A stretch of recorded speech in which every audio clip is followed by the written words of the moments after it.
Good morning everyone, welcome to my channel and it's me again, ang inyong chismosong kaalda vlogger.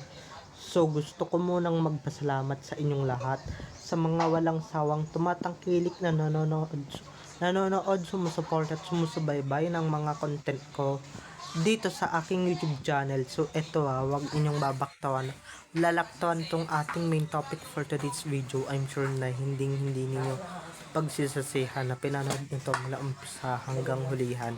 And syempre, wag kayo mag-i-skip ng segment, sa buuin nyo to start to finish. Kaya eto na, dumako na tayo sa ating main topic for today's video agad-agad. Ito na nga, si main lang talaga ang welcome sa bahay ni Alden Richards. Dahil natatandaan ko guys nakapunta na ng personal si Ming Mendoza sa bahay ni Alden Richards, kung saan malapit lang doon yung pinagsugod bahay nila.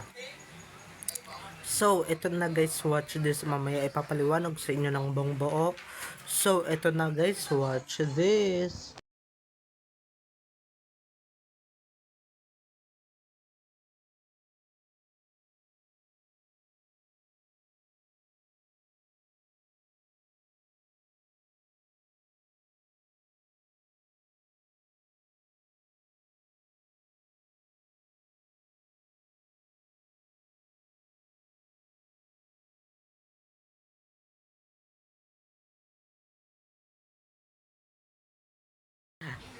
At kung nakita nyo na ngayong recap, so once again say TTO sa mga admins. So ito na, dumako na tayo sa ating main topic for today's video agad-agad. Like what I said earlier, o gaya nga nung sinabi ko kanina, si Main lang talaga ang welcome sa bahay ni Alden Richards. Si Main lang talaga ang nakatutungtong sa bahay ni Alden Richards. And si Main lang talaga ang pwedeng pumasok sa bahay ni Alden Richards.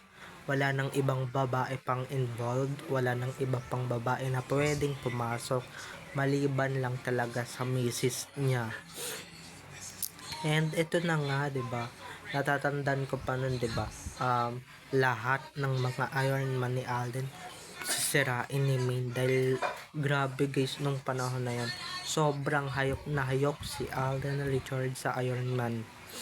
'Di ba? At si Lola Linda doon lang niya kay Main lang talaga sweet yung lola ni Alden na si Lola Linda, okay? And wala nang iba. So, at pinapakitaan niya ng kabutihang asal sa Main. Diba? At si Main lang talaga guys for the first time on Philippine showbiz ang nakatungtong sa bahay ni Alden Richards, na yung bahay may password. Okay? At siya lang talaga ang pinagluto ng lola ni Alden. Siya lang talaga ang pinaglutong babae ni Lola Linda or ng lola ni Alden sa bahay ni Alden. Okay? Syempre nandun din yung mga pictures nila, no? And eto guys, di pa ata sila mag-asawa na ito tandang-tanda ko to 'Di ba? Isa to sa sugod bahay sa one for all for one, na kung saan after nga nilang sumugod after nga nilang ang mga lampag ng bahay para sugurin or para mamigay ng papremyo, agbiro si Min na dadaan siya sa bahay ni na Alden, or pinadaan siya ni Alden sa bahay niya para sabi niya dan ka dun sa bahay, mamaya nagluto si Lola.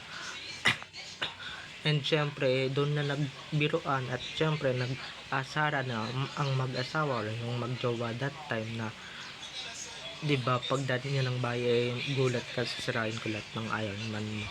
So grabe guys, grabe. Lahat ng mga syempre nandun na rin sila for sure sa bahay nilang yun. And syempre bahay na rin yun Ming. Ibig sabihin guys, wala pang ibang babae na pinapanay ang isang Alden Richards or yung isang Tisoy na, wala pang ipinapanak na babae bukod kay Main. Si Main lang talagang bukod tanging nakapasok, naka-enter ng bahay, sariling bahay ni Alden Richards doon sa Laguna, 'di ba? Hindi doon sa bahay nila dati nila Mami Rio, 'di ba?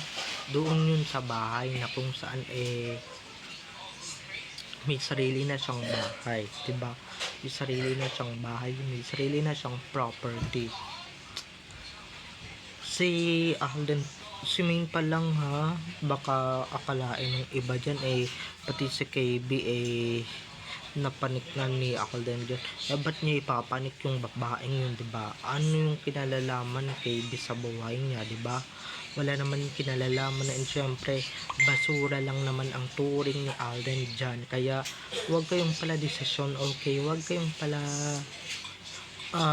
comment dyan, and syempre pala desisyon kung ano man yung mga bagay-bagay na ginagawa niya. And syempre guys, 'di ba? Na-amaze din si Main sa bahay ni Alden na tinitignan niya bawat sulok, bawat detalyado or details ng bahay ni Alden. At syempre sobrang nagandahan siya that time. And syempre guys, jowa na sila dun. Syempre may karapatan na rin si Main na pumunta-punta sa bahay ni Alden Richards that time. And syempre may karapatan na rin si Main ngayon dyan sa bahay na yan dahil nga mag-asawa na sila ng bonggang-bongga, diba? Kahit mismo kahit na mismo yung mga katrabaho ni Alden sa GMA, hindi pa nakakapunta dyan o hindi pa nakakapanik dyan sa bahay niyang yan. It's either babae man yan, lalaki man yan, hindi pa nakakapanik. Si Main pa lang ang kauna-unahang pumanik sa bahay ni na Alden or pinapanik ni Alden or pinakilala ni Alden kay Lola Linda ng personal, 'di ba? Hindi kagaya nung mga pinapakalat ninyo na pinakilala na kuno na inintroduce na kuno ng mga ganito, ganito. Wala naman tayo nakikita, 'di ba? O baka mamaya i-edit to ng mga kampa ng Animales at baka mamaya gawin nila tong si KB, gawin nila tong si Kati, 'di ba? At sasabihin nila si Catherine yung pumunta doon sa bahay ni Rizal, 'di ba? Diyan sila magaling guys, kaya habang may panahon pa, habang may mga, 'di ba? May mga panahon pa tayo pwede na natin ilabas ng bonggang-bongga to. And syempre baka mamaya maunahan pa tayo, 'di ba? At 'di ba, ba't pupunta doon si KB? Hindi naman welcome si KB doon sa bahay ni Tisoy, 'di ba? Ano yun, biglang nag-time travel, biglang naglaho, 'di ba? Bigla siyang naglaho sa Manila at pumunta dyan sa Laguna, 'di ba? Ni isang picture guys, wala tayong nakita dyan kay KB, wala tayong nakita, okay? Wala tayong nakita na pumunta si KB sa bahay ni na Alden. So baka mamaya, 'di ba, may mga siraulo dyan, may mga tanga dyan na ipakalat at syempre ipalaganap na pumunta dun sa KB at syempre pasinungalingan yung mga pinapakalat natin. So habang maaga pa unahan na natin sila, and syempre unahan na natin sila ng bonggang-bongga, diba? Dahil baka mamaya, alam nyo naman, basta ito lang ang sasabihin ko, real talk lang, kahit na i-edit nyo man yung pagmumukha ni May dyan sa picture, or i-edit nyo na pati yung katawan, wala na kayong magagawa guys, wala na kayong magagawa.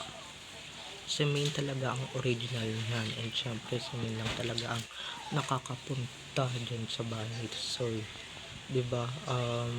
Syempre alam niyo naman yung mga insecures dyan sa tabi-tabi na mga sakdin or mga Katidin fans na 'Di ba, mga utak biya or mga utak talangka, eh, hindi papayag ng bonggang-bongga at hindi papayag na malamangan sila.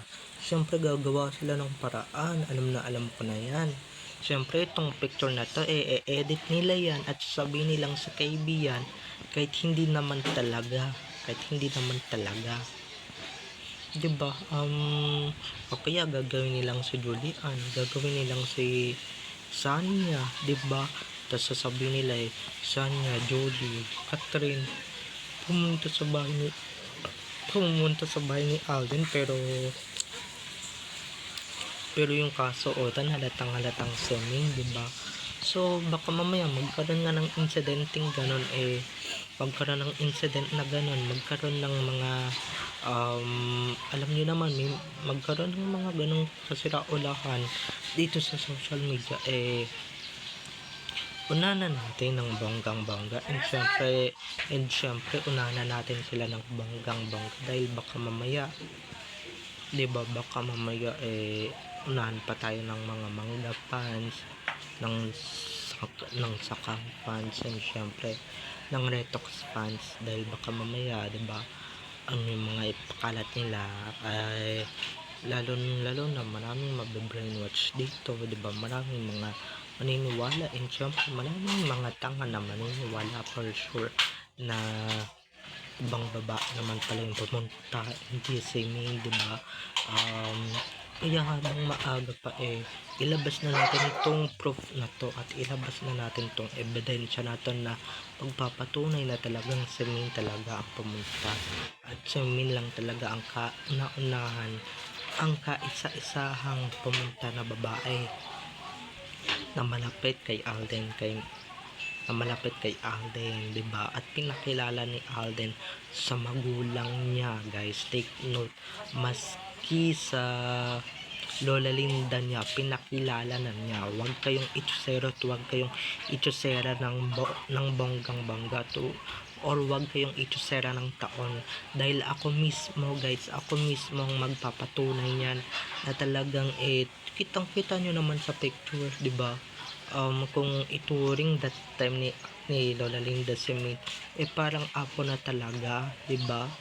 Kung yung ibang babae yan, 'di ba, hindi yan luluto, o hindi yan papakitaan ng ganyang hospitality ni Lola Linda ng bonggang-bongga.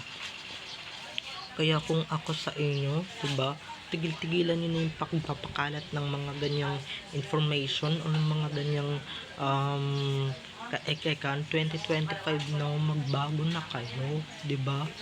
Mag 2025 na, kaya please lang, 'di ba, stop spreading fake news. Sa bagay, sino ba naman yung titigil sa mga pagpapakalat ng fake news? Dyan naman kayo magaling, 'di ba? Binabaligtad niyo yung mga totoong kwento, yung mga totoo naming sinasalaysay. At syempre, kayo yung perfect, kayo yung tama sa istorya. So, bye-bye na mga ka-ADN. I love you all. Have a nice day. Keep safe and God bless. Sa lahat ng mga nagbabakasyon today, ingat kayo, and syempre have a prosperity Holy Week sa ating lahat. So bye-bye na mga ka-ADN, enjoy watching, have a nice day, keep safe and God bless. See you on my next video. See you tomorrow everyone. Bye-bye. At kahit na baguhin nyo to, wala na kayong magagawa, dahil guys, nilabas na namin ng katotohanan. Okay, na si Ming talaga ang nakikita ninyo sa picture. Kahit na baguhin nyo pa yan, kahit na i-edit nyo pa yan, wala akong pakialam, diba? Wala kaming pake, basta kami, kahit napasinungalingan nyo pa yan sa comment section mamaya, wala akong pakialam. Basta nilabas ko na yung katotohanan na si Ming talaga ang kauna-unahang babae na ipinakilala, inintroduce ni Alden sa pamilya niya o kay Lola Linda during one for all for one doon sa Bulaga. Okay, kaya kung ako sa inyo, tigil-tigilan nyo na yung kapapakalat ng fake news, no? So, okay. So, bye-bye na mga ka-ADN. Good vibes lang tayo. Enjoy watching everyone. Bye-bye.